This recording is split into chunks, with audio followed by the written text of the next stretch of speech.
Olá, o mundo é dos estressados, ou pelo menos nós vivemos em um mundo de estressados. Mas quais são os principais fatores que provocam o estresse? As profissões mais estressantes? A gente tem como fugir do estresse? Existe o estresse do bem, que ao invés de atrapalhar, ajuda o ser humano? A gente pode adoecer por conta do estresse? Dúvidas, que nós vamos tentar solucionar, ou pelo menos descobrir pistas sobre elas no Roda Meio Norte estressante de hoje. Nós temos o cardiologista Ricardo Lobo. Muito obrigado, doutor Ricardo Lobo. Doutor Ricardo Lobo já viu mais de 500 pessoas morrerem. Para mim, não existe nada mais estressante do que isso. Quero saber esse relato, esse depoimento dele.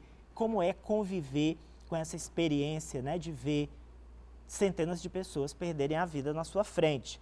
O jornalista João Carvalho, do programa Bom Dia Meio Norte. Será que o João é estressado? Bem, eu não o convidei à toa. Muitas pessoas que assistem o programa, assim como eu, elogiam a postura crítica dele e em seguida emendam. Mas ele é estressado, né? Quero saber dele se ele faz gênero, se é estressado mesmo. Inclusive, saber da convidada seguinte, a psicóloga Dalila. Doutora Dalila vai explicar para a gente se existe o estressado, aquela pessoa que aparenta estresse, mas na verdade é só proativo, digamos assim. E encerrando o nosso quarteto de hoje, nós temos o Major Etevaldo Alves, que não bastasse ser jornalista de formação, é também militar do setor de comunicação da PM. E numa reportagem da Eugênia Reis, que a gente vai assistir no segundo bloco, nós vamos descobrir quais são as profissões mais estressantes. E adivinhem, a de militar lidera esse ranking. Doutor Ricardo Lobo, o estresse adoece, né? É o que os profissionais dizem. O senhor já adoeceu por conta do seu trabalho como médico? Não, eu não diria que teria adoecido por ser médico, porque você sabe que a profissão do médico, ela exige muitos anos, né, de treinamento. E, veja bem, eu passei 6 anos me formando em medicina, depois mais 2 anos de residência, né? Depois 1 de especialização, depois mais 2 de mestrado. 11, estou contando 11 anos. 11 anos, né? Então, veja bem, e a minha primeira especialidade da medicina não foi cardiologia, foi terapia intensiva. Foi exatamente por quê? Porque o Piauí naquela época não tinha UTI, não tinha unidade de tratamento intensivo. E nós nos propusemos a vir montar essa primeira unidade aqui. Então você imagina, realmente Teresina, uma cidade naquele tempo, 1975 para 76 mais ou menos. Sim. Nós montamos a primeira UTI, que foi no Hospital Santa Maria naquele tempo, um hospital de 60 leitos. Você sabe que numa UTI, por exemplo, para você ter uma ideia, eu fiz uma residência no Hospital do CTI do Andaraí, no Rio de Janeiro, onde eu me formei, né? Sim. O CTI do Andaraí, naquela época, era o maior CTI da América Latina. Para você ter uma ideia, morriam cerca de 10 pessoas por semana. Agora, entendeu? O senhor veio para cá, montou a primeira UTI. Isso. Né? Teresina nem sonhava em ser uma referência, né, na área de medicina. Não, de jeito nenhum. Hoje, doutor Ricardo, o senhor ainda se estressa com a morte de um paciente? A morte, você nunca se acostuma com ela. A morte é uma coisa, por exemplo, e ainda bem, não é? Ainda bem que a gente não se acostuma com ela. E cada vez a gente faz mais pesquisa para que ela não ocorra, né? Mas morte sempre vai ser uma coisa pesarosa, sempre vai ser uma coisa ruim, né? O médico, ele tenta se proteger quando o paciente realmente já está desenganado, né? Ele, de certa forma, ele se autoprotege, né? Uma carapaça, né? Uma carapaça. Como também procura ir aos poucos explicando à família da situação real daquele paciente que já está realmente em fase terminal, né? Então... Se blinda, né? Agora, o João Carvalho, ele se estressa mais com os vivos. Quando ele fala de casos de corrupção, de desmandos, de reclamações como os péssimos serviços públicos, aí ele se estressa no Bom Dia Menor. Deveria ter selecionado umas imagens dele se indignando. João, você fica todo dia estressado no programa? É Não isso? é nem que eu me estresse. Eu antigamente, eu tentava fazer um tipo meu comportado, eu fazia tipo. Hoje o cara disse, não, o João faz tipo. Você não, se eu controlava, fazia. né? Eu Você me se controlava. controlava. Hoje em dia, para mim não me estressar, para não ficar com aquela coisa reprimida depois, amargurado, eu desabafo na frente do telespectador. E quem quiser que goste, eu não gosto, né? Ame-o, Ame-o ame-o ou odeio, né? Tem um Odeio. bocado de gente que odeia, mas tem um pouco de gente que gosta. Mas o que acontece? Eu acho que essa é a melhor alternativa. Você não reprimir uma coisa que você está sentindo.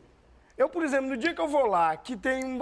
Eu vou dar um exemplo. Na semana passada tinha uma denúncia e o cara era filho de um amigo meu que estava com câncer em metástase.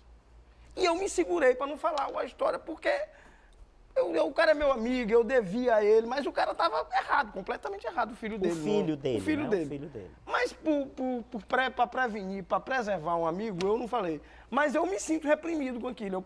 Eu não assimilo bem.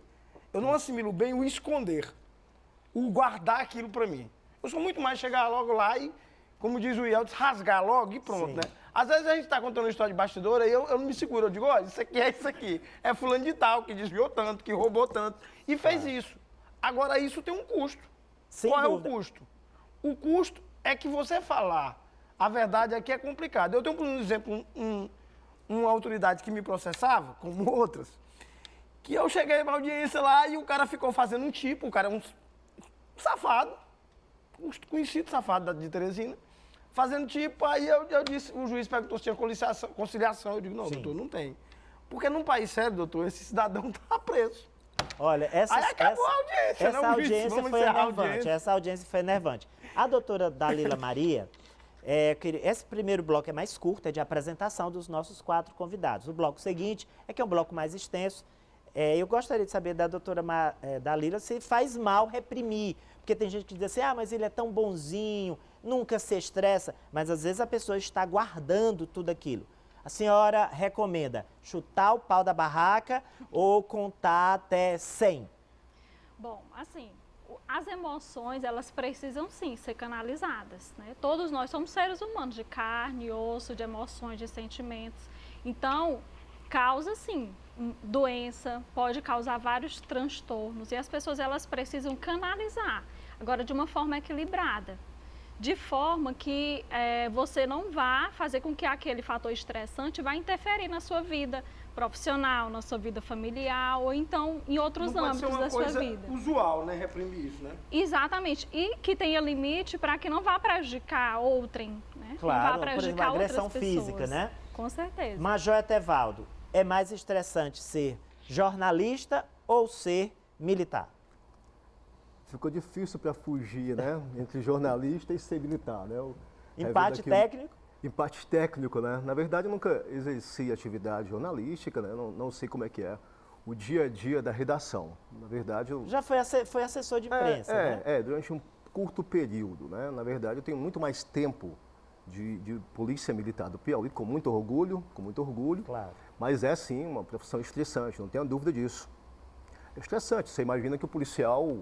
Ele sai de casa para trabalhar dentro de uma viatura, sai de casa de manhã cedo e vai prestar um serviço à sociedade. Não é? E ele faz um juramento, inclusive com a própria vida, de doar a própria vida em benefício da sociedade. Ele pensa, posso não voltar para casa hoje. Posso não voltar. E ele deixa a sua família lá. Ele deixa a mulher, deixa os filhos e segue para atendimento de ocorrências, não é? das mais simples às mais complexas, né? Então, eu costumo dizer que o policial, quando ele entra dentro de uma viatura para atendimento de uma ocorrência, ele já se estressa. É um estresse natural, porque ele vai se preparar para o atendimento da ocorrência. Porque a ocorrência que é gerada, ela pode, de repente, se transformar de uma simples ocorrência numa ocorrência de uma complexidade tamanha. Pode ser a nossa central de informações da Polícia Militar, passa a informação de que... Não, eu já diria assim, Arimateia, eu já diria assim, passa a informação de que está acontecendo uma briga de casal, uma simples briga de casal, a viatura, doutor, se desloca até lá, doutora, viu, João? E chega lá, tem um desdobramento muito maior. Então, Está armado. Já pensou, está armado. Então, sim, claro, uma atividade estressante no seu dia a dia. Olha, quais são as principais doenças que o estresse pode causar? Quais são as profissões mais estressantes? E tem como você ficar imune ao estresse, fugir dele? No próximo bloco do Roda Meio Norte você vai saber as respostas a essas questões. A gente volta já, não saia daí. O ônibus, vai esperar. Só isso? Só isso. A demora. Principalmente a Assembleia.